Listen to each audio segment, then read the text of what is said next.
দেখো কত শাড়ি, খুব সুন্দর সুন্দর শাড়ি, আমার পছন্দ হচ্ছে শাড়িগুলো।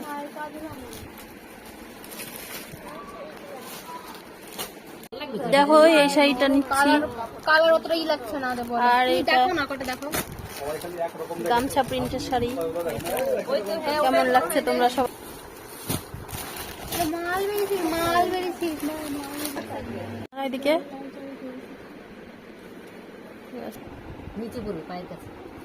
এই যে দেখো আমরা যে শাড়িগুলো বাজার করে নিয়ে আসলাম সেগুলো তোমাদের সাথে শেয়ার করছি। এই যে একটা শাড়ি, এটা মাসি নিয়েছে, তো কেমন হয়েছে বলো। ক্যামেরায় জানি না কেমন আসছে। আর এই একটা নিয়েছি আমি নিজের জন্য, তো দেখো কেমন হয়েছে। বাটিক প্রিন্ট বলে এই শাড়িগুলো, আমার কিন্তু খুব ভালো লেগেছে।